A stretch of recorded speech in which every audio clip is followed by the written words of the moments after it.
Hello everyone, welcome back to Learn to Code in Python. So today is day 8 in our interview prep plan.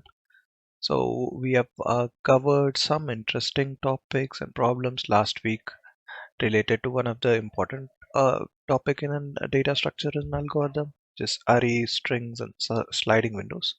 So this week we are planning to cover some of the problems related to linked list, hash maps, and so on. And linked list is a simple data structure where you have nodes and nodes will be linked with to one another in a chained fashion. So I've picked a couple of interesting linked list problems for today to solve. So let's dive right into these problems. So the first one is LRU cache problem. So LRU cache means least recently used cache. So it is one of a data structure where least recently used object or value will be removed if we need to add new values into that object, new values into that cache. So for this particular problem, the requirement is we need to implement an LRU cache class with a positive size capacity, meaning a positive size a number of values it can hold, and then you need to have two functions, one which will allow you to get values from that cache, and then if a particular key is not there in that cache, basically you will return -1, or else you will return a value of that particular key. And then the another one is put function, where you'll put where you'll get a key value pair, and then you'll add it into that key value pair. So if it is there, you will if it is already there, you'll just change the value of that particular key, or else you'll add it as a separate one. And if in any situation, if the number of keys is exceeding the capacity of that cache, then we will evict the last, or least recently used key. So the requirements is pretty simple, and all this code will, or this solution is expected to do is when you pass these inputs, whether put or get, you need to give appropriate outputs. So to understand this in a much easier way, I've created a visualization which shows how this LRU cache looks. For example, I have a key 1 and then my value is 1. If I want to put this into this cache, so it will start a node, and that node will, it'll initiate a node, and the node will have key and value as 1 and 1. So now I want to add another key 2 and its value as 2, and I'll add a put again. So now, as you can see, the most recently added value is there in the first, and then the least recently you added a key value pair is there at the last. So now if I want to add one more variable, so one more key value pair, 3 and 3, I'll just put it. So now 3 and 3 is there. So now what will happen when I try to get 4? So for example, this 4 is not there in this cache. What will happen? Basically, we'll go through this cache and see this is not there. So we'll return -1. Or for example, if you want to get 1 in this case, so what happens in that scenario is we'll again go through the cache, and in this case, since the key of 1 is got, that will be moved to the front, meaning it is recently used. So now, if I try to add a new number, a new key value pair of 4 and 4, what will happen now? So the capacity of the LRU cache is 3. So now if I try to put this, basically the least recently used value will be dropped off. So our new cache will look something like this. So with this visualization, you can understand in a much deeper manner how this LRU cache works. Now let's dive into the code, how it works. So for each node, I have initialized, I've created a node class which will be initialized with a key value pair, and then previous node and next node. So inside the LRU cache, whenever we are initializing the LRU cache, basically I'm setting the capacity, and then I'm creating a variable called cache which will hold the key value pairs, and I'm setting the head and tail. So what I'm doing is I am linking the head with a tail, like head. I mean the first node head's next node will be tail, and then the tail's previous node will be head. So if you want, I'm having couple of useful functions for working on this double linked list. So if you want to remove anything, basically what you will do is you'll just remove the links of it. So basically you'll just take nodes previous and then nodes next, and then you'll assign to previous and next, and I mean temporary variables, and basically you'll switch back. So that's how you'll remove a node in the middle.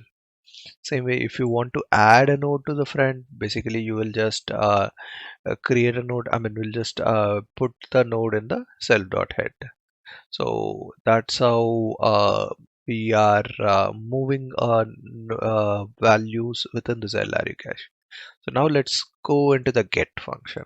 So get function, how it works is basically you'll get, I mean, you will be passed with a key, and we already have a cache dictionary. So in that cache dictionary, if the key is there, then basically we will get that. I mean, we'll get the value of that particular key, and then we will return. We will send it out, and we will we will add this particular this one into front. I mean, we'll remove that particular node from that list, and then we'll add it into the front. So same way on the put, what happens is if the cache, I mean, if that particular key is already there, basically we'll remove that key and then add it into the front. And then if the capacity is increased, if the capacity of the cache is greater than the capacity, what we do is we remove the least recently used cache. That's how I've coded this particular solution, and I did submit it earlier, and it looks fine. It looks pretty decent. So that is the first problem which I wanted to cover today. So next problem which I wanted to cover was relatively simple, and again this is also was using linked list, but I wanted a faster version, so I had went with a DQ. I mean, I've used a Python provided DQ module, but let me dive right into the problem. So the problem is to design a text editor with a cursor that can do these three operations. As you know, text editor is any text area which has which allows you to enter the text, and you will have a cursor, and if you move left in your with your keyboard, it moves left, and then if you move the cursor moves towards the left, and then if you move right, and then the cursor moves towards the right. So the three functionalities they wanted was you can add new values. I mean, you can add text to where the cursor is, and then delete the text from where the cursor is, simulating a backspace key, and then move the cursor either left or right. So this text editor implementation, I mean, in this text editor implementation, they wanted these all functions to be present. One is the text editor function, and then add text, delete, and then left and right. So to visualize the problem, I mean, to visualize the solution which I come up with, ideally we can use a linked list and it will work perfectly fine. But there was a catch in this particular problem, like in when moving on a cursor left, they wanted to return the last 10 characters, or in which is left of that cursor. So there I had to traverse again using the double linked list, and since I wanted to the solution to perform better, I had just used a DQ.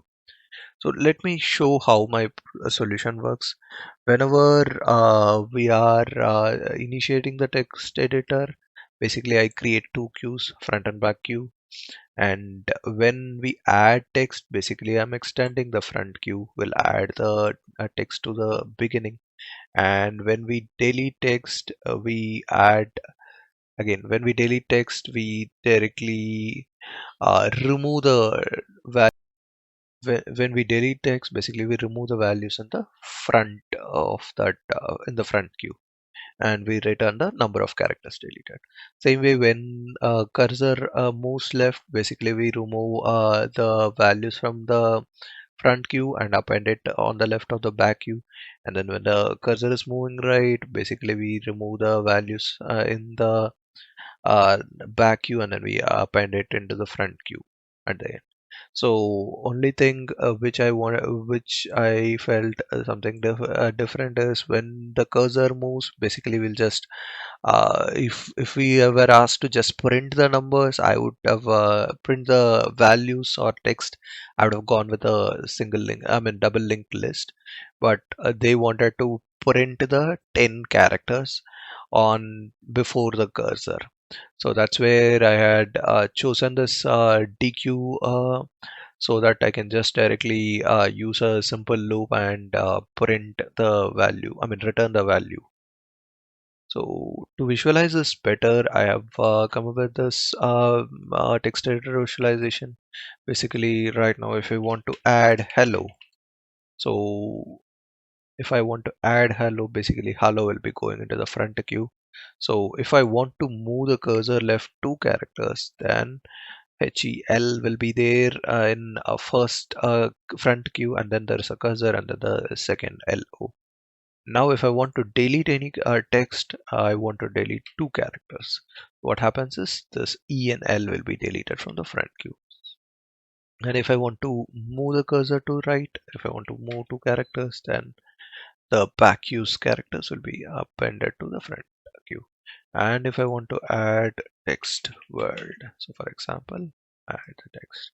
So now if I want to move the characters to the left again, 6 characters. Now it's again moved. So that's how I've come up with a solution for this particular problem.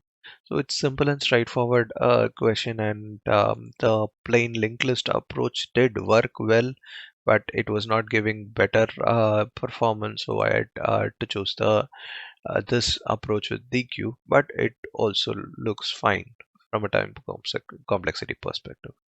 So that's it for today's video. If you find this video helpful, please do like and subscribe to this channel. If you want me to solve some problems in linked list or any other Python lead code problems, please do comment on this.